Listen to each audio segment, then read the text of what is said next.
Deutéronome, chapitre 24.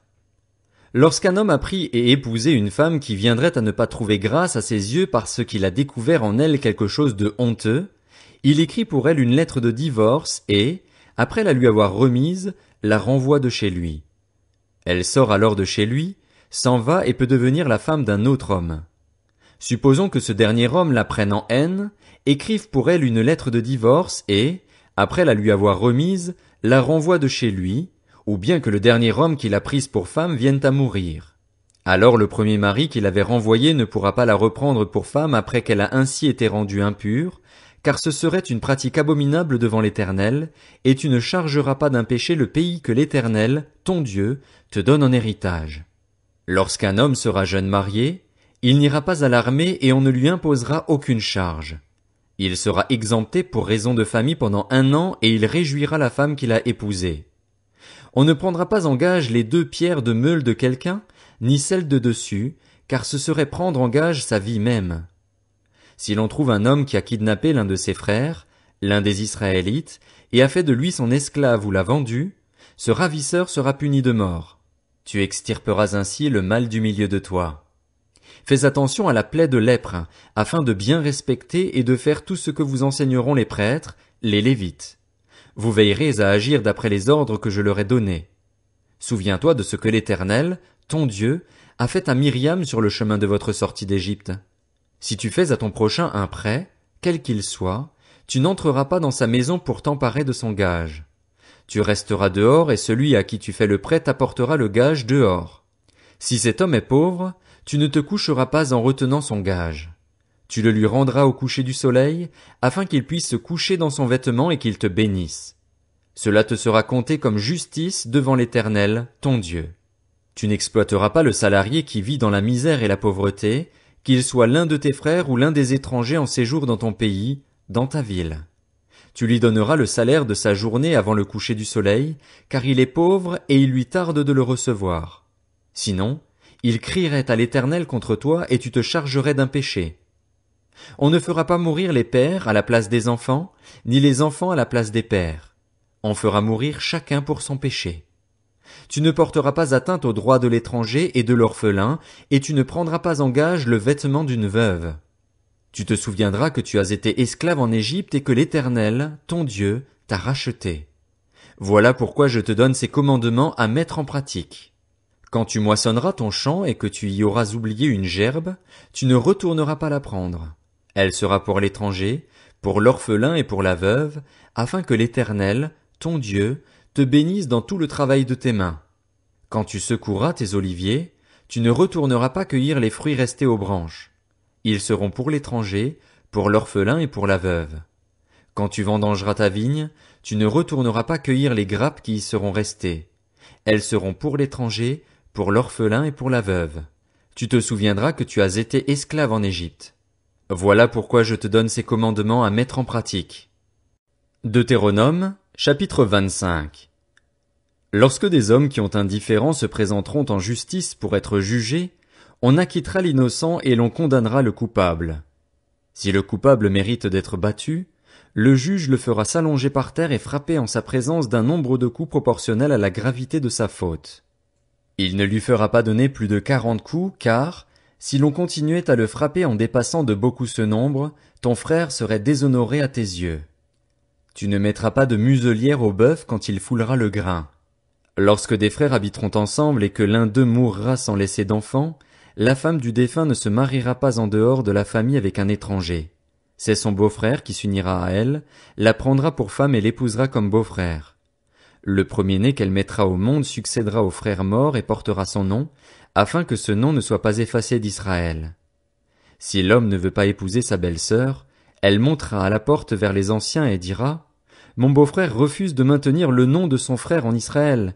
Il ne veut pas m'épouser conformément à son devoir de beau-frère. » Les anciens de la ville appelleront l'homme et lui parleront.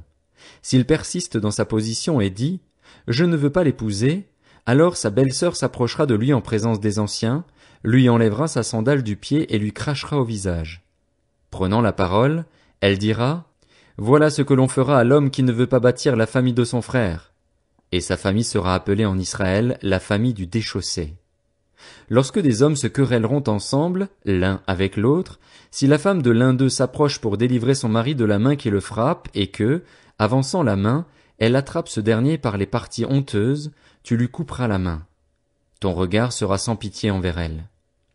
Tu n'auras pas dans ton sac 2 sortes de poids, un gros et un petit. Tu n'auras pas dans ta maison 2 sortes de mesures, une grande et une petite.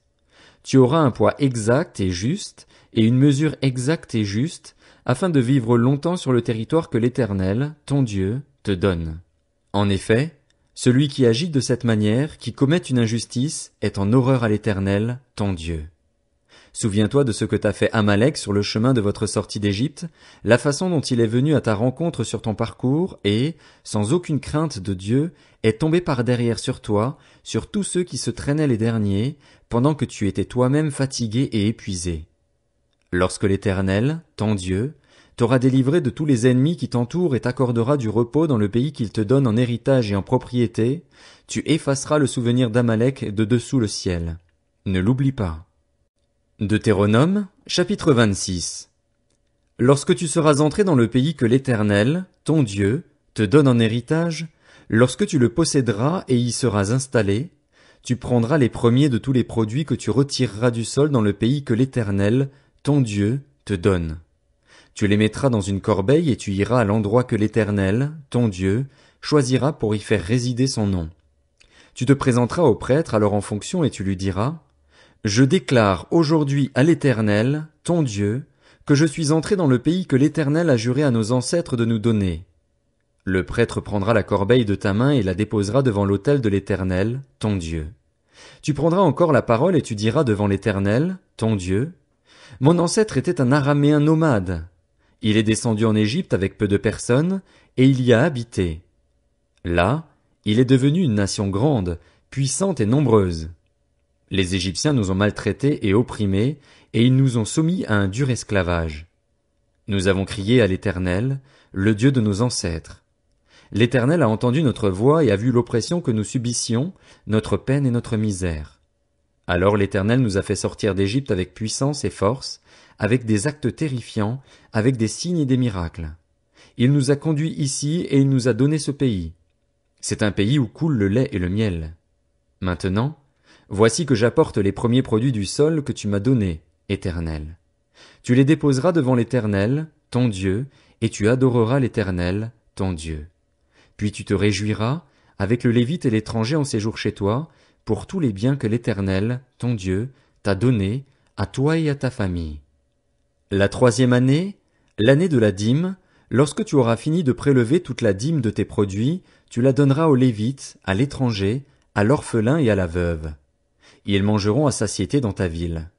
Tu diras devant l'Éternel, ton Dieu: J'ai enlevé de ma maison ce qui est consacré et je l'ai donné aux Lévites, à l'étranger, à l'orphelin et à la veuve, conformément à tous les ordres que tu m'as prescrits. Je n'ai transgressé ni oublié aucun de tes commandements. Je n'ai rien mangé de tout cela quand j'étais en deuil, je n'en ai rien fait disparaître pour un usage impur et je n'en ai rien donné à l'occasion d'un décès. J'ai obéi à l'Éternel, mon Dieu, j'ai agi conformément à tout ce que tu m'as ordonné.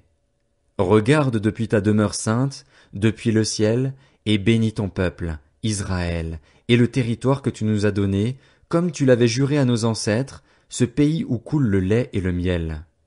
Aujourd'hui, l'Éternel, ton Dieu, t'ordonne de mettre en pratique ses prescriptions et ses règles. Tu les respecteras et les mettras en pratique de tout ton cœur et de toute ton âme. Aujourd'hui, tu as fait promettre à l'Éternel qu'il sera ton Dieu pourvu que tu marches dans ses voies, que tu respectes ses prescriptions, ses commandements et ses règles, et que tu lui obéisses. Et aujourd'hui, l'Éternel t'a fait promettre que tu seras un peuple qui lui appartiendra, comme il te l'a dit, et que tu respecteras tous ses commandements, afin qu'il te donne la supériorité en gloire, en réputation et en honneur sur toutes les nations qu'il a créées, et afin que tu sois un peuple saint pour l'Éternel, ton Dieu, comme il te l'a dit.